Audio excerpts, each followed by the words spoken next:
Il a soigné sa mise en scène, peaufiné le décor, jusqu'aux drapeaux européens et français. L'objectif de l'escroc, reconstituer le bureau d'un vrai ministre. Dernier détail, un masque en silicone pour voler le visage du ministre Jean-Yves Le Drian. L'escroc a besoin de faire illusion au moins quelques dizaines de secondes, le temps d'une apparition vidéo. Son arme, le bluff. Ses cibles, de riches personnalités à qui il demande de l'argent, au nom de l'État, sur fond de lutte contre le terrorisme. Vous trouvez le piège grossier? C'est pourtant une histoire vraie. Le téléphone sonne, voilà, écoutez, je me présente, je suis Jean-Yves Le Drian, ministre de la Défense. Se trouver par l'intermédiaire de son téléphone, par Skype, face à un ministre, c'est assez bluffant. Pour moi, c'était le visage de M. Le Drian, ça me paraissait crédible. Pendant 2 ans, à partir de juillet 2015, plus d'une centaine de personnalités ont été contactées. Chefs d'État, patrons du CAC 40, associations caritatives et même hommes d'église. Alors il me dit, voilà, j'ai vu avec le président ce matin, on a cherché une personnalité morale. Si au moment vous voyez un ministre qui vous demande un service, il vous demande un service pour l'État. Près de 80 millions d'euros ont été extorqués en quelques conversations. Sa seule arme, c'est son bagou, c'est un bonimenteur de génie. Et plus c'est gros, plus ça passe. C'est-à-dire qu'il fait preuve d'un culot extraordinaire. Si j'étais un peu trivial, je dirais que c'est aussi brillant que dégueulasse. Qui se cache derrière cette incroyable arnaque au faux Jean-Yves Le Drian?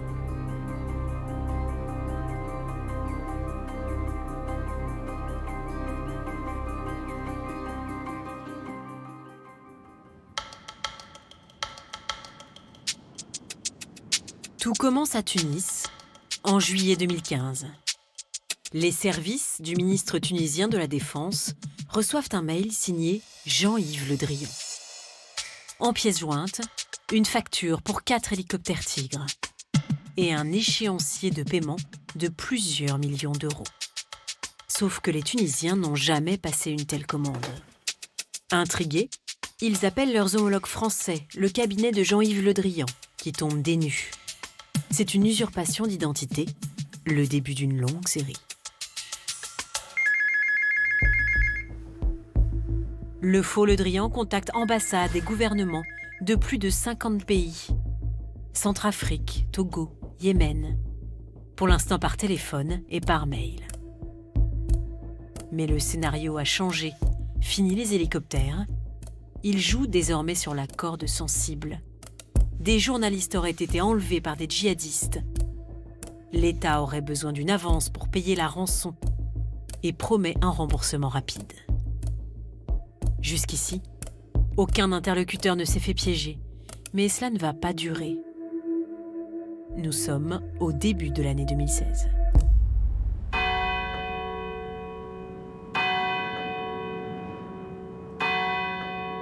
À l'archevêché de Bordeaux, le cardinal Ricard accepte de nous recevoir. Il a ses entrées au Vatican. C'est une personnalité qui compte au sein du clergé. Bien, ça va être quand même assez bref, hein? Le 22 février 2016, il reçoit un drôle de coup de fil d'un homme se présentant comme le ministre de la Défense. Le téléphone sonne, voilà, écoutez, je me présente, je suis Jean-Yves Le Drian, ministre de la Défense. Vous avez l'habitude d'être appelé par des ministres en exercice? Pas très souvent, hein, mais ça m'est arrivé quand même, hein, une fois ou l'autre, voilà. Bon. Alors il me dit, est-ce que je peux vous parler confidentiellement? Des journalistes, donc, ont été enlevés et il y a la demande d'une rançon. Vous savez que le gouvernement ne verse pas de rançon. Bon, mais en même temps, nous pouvons aussi faire œuvre de médiation. C'est de l'argent qui va transiter par votre compte. Alors, qu'est-ce que vous avez? Qu'est-ce que vous avez? Alors je dis, écoutez, moi, j'ai pas d'argent, hein. Je veux dire, sur mon compte, j'ai que 2 000 à 3 000 euros. Il me dit, non, vous savez, ça chiffre par millions.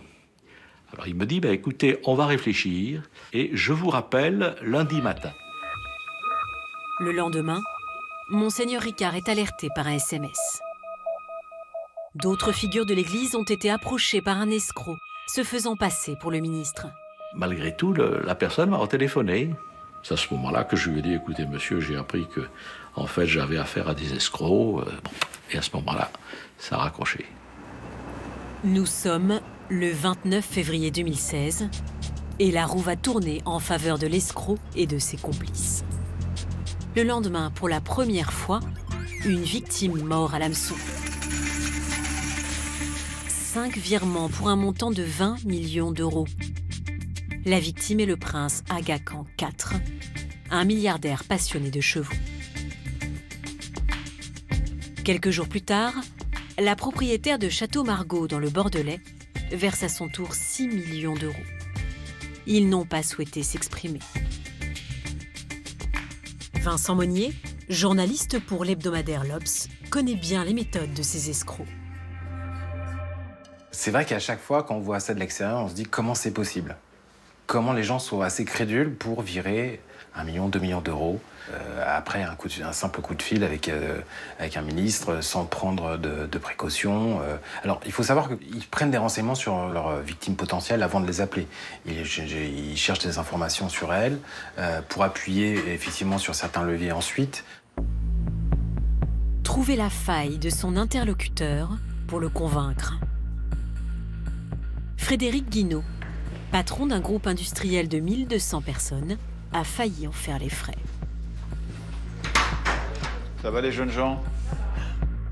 Au téléphone, le faux Jean-Yves Le Drian joue sur la fibre patriotique du PDG, en faisant notamment allusion à son père, général 5 étoiles, et son beau-frère, amiral dans la marine. S'il me dit, je sais que vous aviez une famille de militaires, vous êtes dans une famille de militaires, donc vous comprenez qu'on a des opérations spéciales à faire. Et je lui dis, écoutez, monsieur le ministre, je voudrais quand même venir vous voir parce que ça m'intrigue. Là, il me dit, c'est pas possible, vous comprenez, on est en pleine opération. Et il me dit, mais je comprends que vous êtes un peu déstabilisé. Je sais que vous allez souvent à Bercy. Je vais vous donner un numéro de code. Et vous irez à Bercy vérifier que ce numéro de code est bien celui que je vous ai donné. L'après-midi même, Frédéric Guinaud se rend à Bercy, au ministère de l'Économie et des Finances. Il suit à la lettre les consignes du faux Jean-Yves Le Drian. Se rend au 3e étage, au bureau d'une certaine Madame X, une des secrétaires du cabinet du ministre. J'arrive au secrétariat, je dis Monsieur Guinaud, et il y a une femme qui me tend une enveloppe à mon nom et que j'ouvre. Et c'est le code que le garçon m'a donné au téléphone. Et je prends l'enveloppe, je pars et je rentre et je dis à tout le monde, mince quand même, c'est le numéro qu'il m'a donné. Mais au final, c'est trop gros pour moi, donc je n'avale pas la couleuvre facilement. L'intérêt de cette ruse, accréditer l'idée que l'État est bien derrière tout cela. En réalité, l'escroc a tout simplement trouvé le nom de la secrétaire sur Internet et s'en est servi à son insu comme une boîte aux lettres. Quand on connaît un peu Bercy, il y a un trafic fou, il y a énormément de... Le ministre de l'économie, il reçoit des tas de gens avec ses collaborateurs. Donc je me dis, après tout, c'est bien fait, mais c'est pas si compliqué à monter que ça. Il donne alors l'alerte au cabinet du ministre. Il y a beaucoup de gens qui s'aperçoivent que le scénario n'est pas crédible, que la personne à l'autre bout du fil n'est pas le ministre. Il y a cette anecdote qui est assez drôle. À la fin d'une conversation entre le faux Jean-Yves Le Drian et un chef d'État africain, le faux Jean-Yves Le Drian le salue en disant « Vive la République, vive la France », et puis il raccroche. Et là, le chef d'État africain est saisi d'un doute. Il connaît Jean-Yves Le Drian. Il sait que c'est pas la façon dont il le salue d'habitude, et il rappelle le cabinet, mais le vrai cabinet de Jean-Yves Le Drian, et là il s'aperçoit de la supercherie. L'escroc est convaincu que son scénario est le bon. Il faut simplement l'ajuster. Puisque ses cibles demandent à rencontrer le ministre, il va créer un décor, faire fabriquer un masque ressemblant à Jean-Yves Le Drian, pour faire illusion lors d'une conversation de quelques secondes par appel vidéo. C'est ainsi qu'à Saint-Émilion, plusieurs propriétaires de châteaux ont eu la surprise de découvrir le visage du ministre en vidéoconférence. Bonjour. Bonjour. Bienvenue à Guadet. Guy Pétrus-Lignac appartient à la 7e génération de vignerons. Venez, je vous en prie. Son arrière-grand-père a racheté Château Guadet en 1844 et sa grande-tante a créé Château Pétrus. Ma grand-tante n'ayant pas d'enfant, elle avait demandé à mon père que je porte le nom de sa propriété. Voilà pourquoi je m'appelle Pétrus. Alors quand j'étais enfant, c'était un peu dur à porter. En prenant de l'âge, c'est plus facile. Le nom de Guy Pétrus et son patrimoine supposé suscitent la convoitise. Exceptionnellement, il nous permet de filmer les caves de Château Guadet. Là, ce sont les plus belles bouteilles, c'est ça? Ah ben, on a des bouteilles de 1889, ici. Ça vaut combien, une bouteille de cet ordre-là? Il n'y a pas de prix. Vous avez des collectionneurs dans le monde entier qui sont prêts à mettre des sommes, des dizaines de milliers d'euros pour une bouteille, bien sûr. Son château reçoit régulièrement la visite de personnalités, consuls, préfets, ambassadeurs. Il n'a donc pas été surpris d'être appelé par le soi-disant cabinet de Jean-Yves Le Drian. Le secrétaire en question dit à mon épouse, « Monsieur le ministre, par souci de confidentialité, aimerait que ça se passe par Skype. » La communication n'était pas très bonne, le bureau était relativement éloigné de la caméra. Avec le recul, on se pose beaucoup de questions, mais au départ, c'est vrai que pour moi, c'était le visage de Monsieur Le Drian. Le personnage ressemblait. Sur le moment, vous voyez un ministre qui vous demande un service. Il vous demande un service pour l'État. Et c'est vrai que j'étais prêt à aider l'État. La connexion est mauvaise. Les conversations sont interrompues. Entre-temps, Guy Pétrus demande conseil à un ami qui pense immédiatement à une arnaque. Avec le recul, on se fait peur parce qu'on se dit les sommes auraient été moindres, peut-être que... 3 nouvelles victimes tombent dans le piège. Après une conversation Skype, Pierre Bellon, le président de Sodexo, ordonne le versement de 2,9 millions d'euros, bloqués in extremis. Nicole Bru, l'héritière des laboratoires UPSA, n'aura pas cette chance. Elle vire près d'1 million d'euros. Enfin, ce richissime homme d'affaires turc et ami de la France verse plus de 41 millions d'euros sur plusieurs comptes en Chine. Pour l'avocate de Jean-Yves Le Drian, toute la complexité de ces escroqueries réside dans le fait de remonter jusqu'au commanditaire. Dans notre affaire, la difficulté, c'est qu'il y a une toile qui est tissée, et notamment en matière bancaire.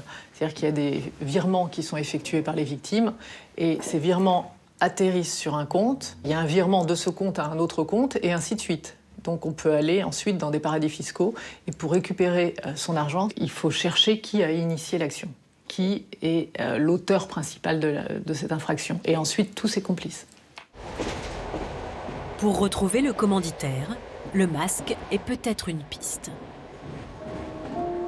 Nous avons réussi à nous procurer un document inédit. Voici une capture d'écran du faux Jean-Yves Le Drian, en pleine tentative d'escroquerie. Ce n'est visiblement pas un masque de farce et attrape. Sur Internet, nous n'avons trouvé aucune trace de ce modèle. Nous avons demandé l'avis d'experts en effets spéciaux. Ouais. Ils sont formels. C'est un masque professionnel. Si la personne a pu parler avec, c'est qu'il y a quand même un certain mouvement. Je pense que c'est du silicone. Et ça demande quand même énormément de travail de faire un masque en silicone. C'est pas à la portée de tous. Donc c'est des professionnels qui ont fait ça. C'est quelqu'un en tout cas qui a eu une formation professionnelle ou en tout cas qui en a déjà fait avant. Ça peut pas être des gens qui sont improvisés et qui ont juste regardé des vidéos YouTube. Est-ce que c'est un masque comme celui-là, ça coûte combien par exemple? En imaginant qu'il a été fait qu'une seule fois pour ce projet-là, on est dans les 3 à 6 000 euros. Pourtant, même avec un masque professionnel en silicone, cela leur paraît très difficile d'usurper l'identité de quelqu'un. Il faudrait pouvoir faire du sur-mesure en présence du modèle. Et encore, cela ne suffirait pas.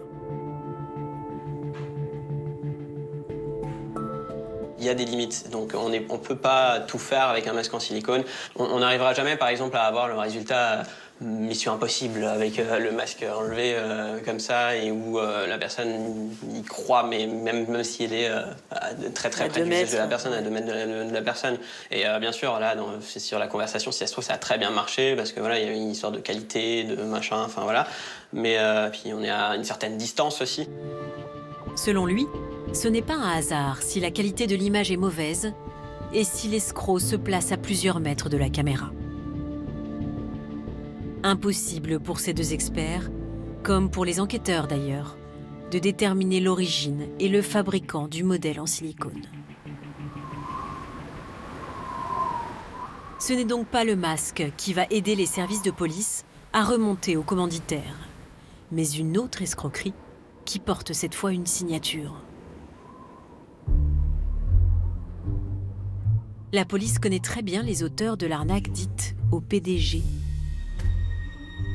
En mars 2016, ce patron de PME qui souhaite rester anonyme reçoit une visite de routine de sa banquière. Elle l'interpelle sur des virements récents qu'il aurait faits en Chine. Au cours de l'entretien, je me dirige vers mon bureau, mon ordinateur, j'ouvre le compte de l'entreprise. Et puis je découvre 2 virements de à peu près 300 000 euros chacun pour une banque à Hong Kong. Et en quelques microsecondes, je comprends. Et je comprends qu'on s'est fait piquer, voler 600 000 euros. Le jour où les virements ont été faits, il était absent. L'escroc le savait. Il en a profité pour contacter le comptable de l'entreprise par téléphone et le manipuler, soi-disant sur ordre de son supérieur. Il appelle le comptable et lui dit « Je sais que votre patron n'est pas là aujourd'hui et je le sais d'autant mieux qu'il est avec moi. » Et il est en train de monter une opération très importante de rachat d'une entreprise. Il m'a cité votre nom, vous le comptable, comme étant sa personne de confiance. Il va falloir virer de l'argent pour pouvoir concrétiser tout ça.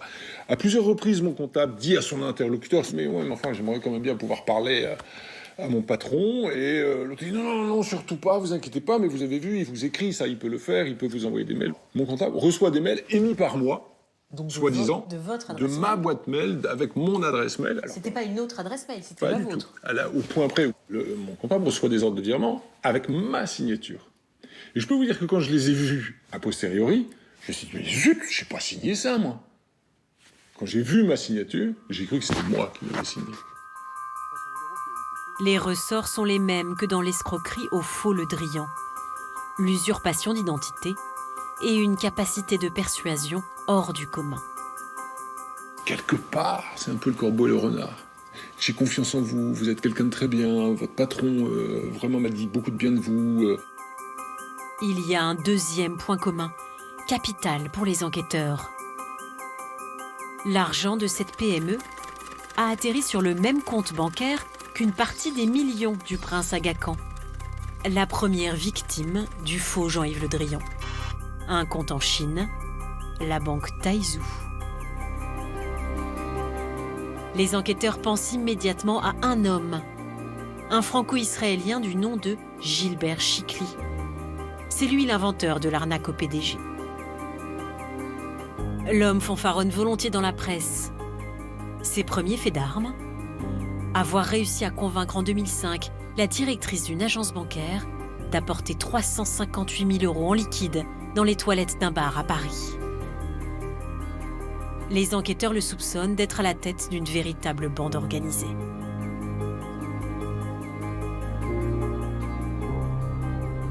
Gilbert Chicly, c'est quelqu'un qui vient d'un milieu plutôt modeste. Il a grandi à Belleville. C'est quelqu'un qui a quitté les bancs de l'école assez tôt. Dès 13 ans, il était un peu dans la rue. Sa seule arme, c'est son bagou. C'est un bonimenteur de génie. Gilbert Chicly, c'est le Victor Lustig des temps modernes. C'est-à-dire, c'est cette personne qui avait été capable, au début du XXe siècle, de vendre la Tour Eiffel à quelqu'un d'autre.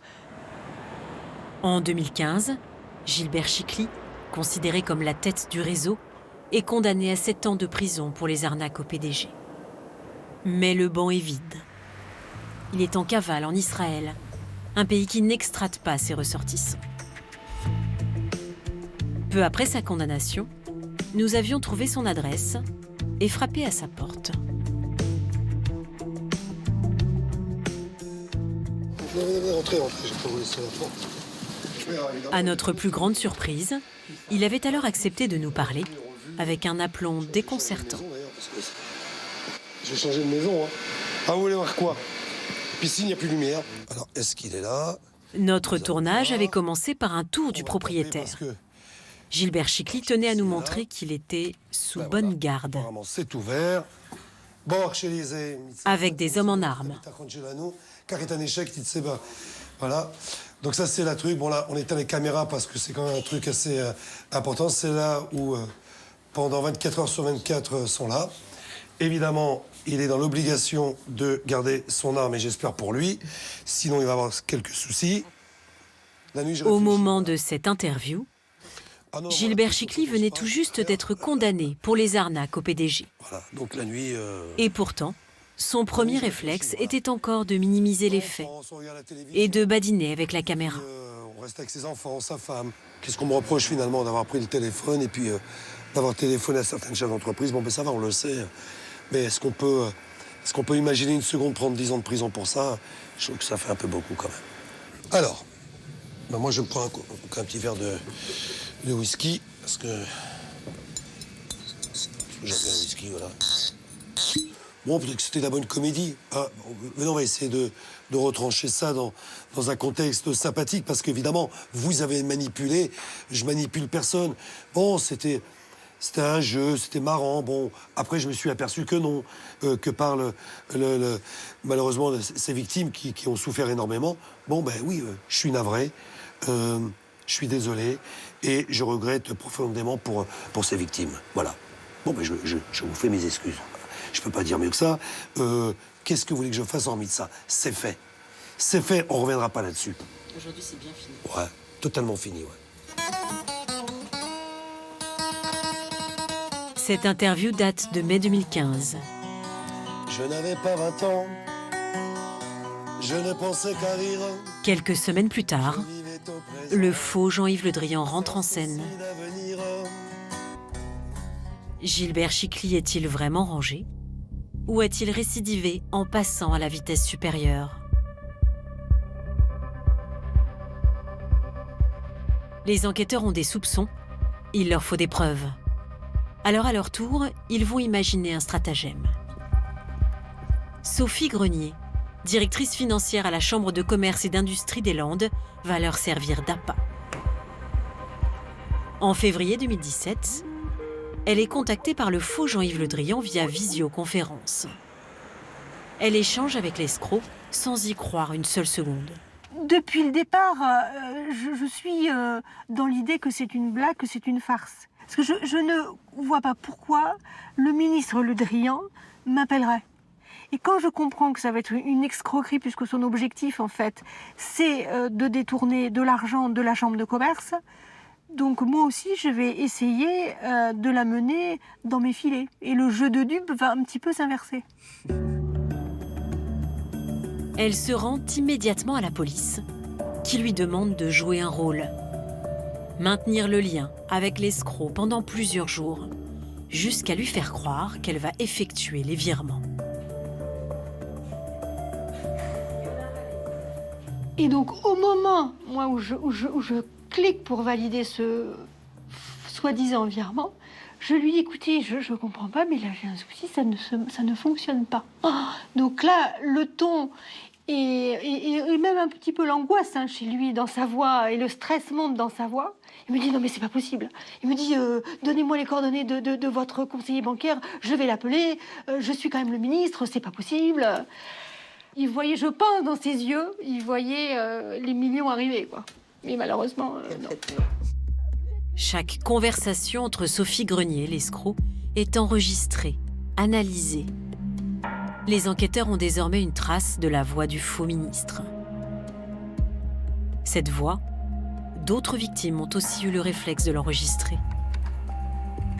Une source a accepté de nous en donner une copie. C'est un document inédit. On entend l'escroc essayer d'harponner une de ses victimes. Vous avez compris, nous avons d'ores et déjà donc préparé des comptes en Chine parce qu'il n'est pas question de mettre en danger votre structure, donc elle n'apparaîtra nulle part. Et évidemment, nous vous renverrons l'ascenseur, que les choses soient bien claires. Mais entre vous et moi, il s'agit de la vie de 2 ressortissants français dans laquelle nous aimerions bien à ce qu'ils soient libérés pour un délai sans quoi. Et très dépendamment de notre volonté, nous pensons au pire. Si vous voyez ce que je veux dire. Écoutez, nous avons fait écouter cette voix à ceux qui ont été approchés. Tout simplement être notre partenaire dans cette mission pour que nous puissions la mener à bien. Voilà. C'était ma première question. Et si c'est tout, donc un interlocuteur on gère pour pouvoir gérer la situation. Que ce soit bien clair. Je me souvenais plus de que ce soit bien clair, que ce soit bien clair, mais c'est exactement ça. Oui, c'est ça. C'est une voix qui ressemble beaucoup à celle que j'ai entendue. Hein.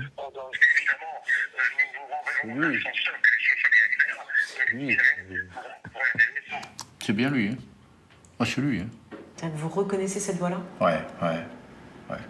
Non, mais la voix, c'est la même. Là, il n'y a pas de doute, c'est vraiment la même voix. D'après les expertises de la police, cette voix serait très probablement celle de Gilbert Chicly. Mais ce n'est pas suffisant devant les tribunaux.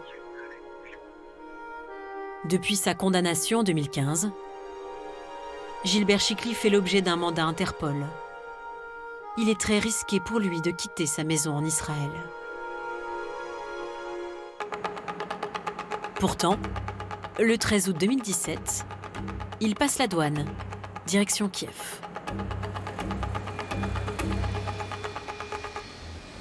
Les services de police ukrainiens ne tardent pas à le repérer et à le prendre en filature. 5 jours plus tard, il est arrêté par une unité spéciale de façon spectaculaire sur la route de Kiev à Odessa, avec un autre homme également recherché. On devine ici Gilbert Chicly collé à la portière. Sur les explications qu'ils ont données sur leur séjour en Ukraine, les 2 hommes ont indiqué qu'ils étaient venus pour faire un pèlerinage sur la tombe d'un rabbin assez connu dans le pays. Et ça, c'est crédible ou pas ? Et les policiers pensent qu'ils étaient venus en Ukraine pour monter une nouvelle arnaque. Lors de leur arrestation, les téléphones des 2 hommes sont saisis. Sur celui de Gilbert Chicly, les enquêteurs trouvent un indice qui les intéresse. La recherche Internet suivante, masque, Kiev, silicone. En attendant leur extradition, ils sont incarcérés dans une prison à Kiev. La corruption y est extrêmement répandue. Gilbert Chicly semble avoir versé des pots de vin pour améliorer son quotidien. Le matin, évidemment. Voilà le frigo. Sur cette vidéo que nous nous sommes procurée, il fanfaronne en montrant le frigo qu'il s'est fait livrer dans l'enceinte de la prison. C'est mon achat du jour, j'ai pris un frigidaire pour qu'on puisse avoir les entrepôts. Voilà. Fuck you pour ceux qui pensent qu'on était mal. On est des patrons et un restaurant des patrons. Bam! Même sous les barreaux, Gilbert Chicly, ici avec les lunettes, continue à narguer la justice française et même à l'injurier. Allez, Chaim, Billy, à notre sortie, si Dieu veut. Et à nos millions. Plein de bonnes choses. J'emmerde la justice française, je vous baise et je ne viendrai pas. Et si je viens, je vous baise quand même. Voilà. Merci, je vous baise aussi.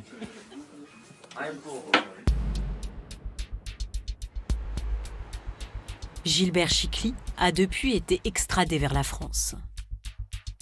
Et en mars 2018, mis en examen pour l'escroquerie Le Drian. Le vrai ministre, désormais à la tête des Affaires étrangères, n'a pas souhaité nous accorder d'interview. Mais son conseiller spécial, Jean-Claude Mallet, a bien voulu nous recevoir. Jean-Yves Le Drian, je peux vous dire, il a été étonné et surtout surpris de l'efficacité du système. C'est-à-dire qu'encore une fois, cette bande a fait des dégâts. Mais ce qu'on ne pouvait pas prendre de façon légère, c'était évidemment l'exploitation de l'image du ministre, de sa fonction et de celle de ses collaborateurs. Si le Quai d'Orsay nous reçoit, c'est parce que les escroqueries ont recommencé depuis quelques semaines, avec de nouvelles victimes. Effectivement, je peux vous le confirmer, il y a eu de nouvelles tentatives et nous essayons de dénoncer le plus publiquement possible de façon à ce que les gens soient avertis. C'est aussi pour ça que vous nous parlez, j'imagine. C'est aussi pour ça que nous avons accepté de vous parler. Qui se cache derrière ces nouvelles arnaques? Gilbert Chicly est incarcéré en région parisienne. Les enquêteurs travaillent sur d'autres auteurs, éventuellement des complices ou des bandes rivales. Dans l'affaire du faux Le Drian, l'impression qu'on peut avoir, c'est qu'il y a plusieurs équipes qui sont parfois concurrentes, parfois associées, mais qu'il y a plusieurs équipes qui opèrent au même moment. Les avocats de Gilbert Chicly n'ont pas souhaité nous répondre. Gilbert Chicly est-il un coupable un peu trop facile? Ou au contraire, serait-il la tête pensante d'une bande organisée qui l'aurait formé à ces méthodes? Les enquêteurs planchent sur cette question. Mais le temps presse. La liste des victimes continue de s'allonger.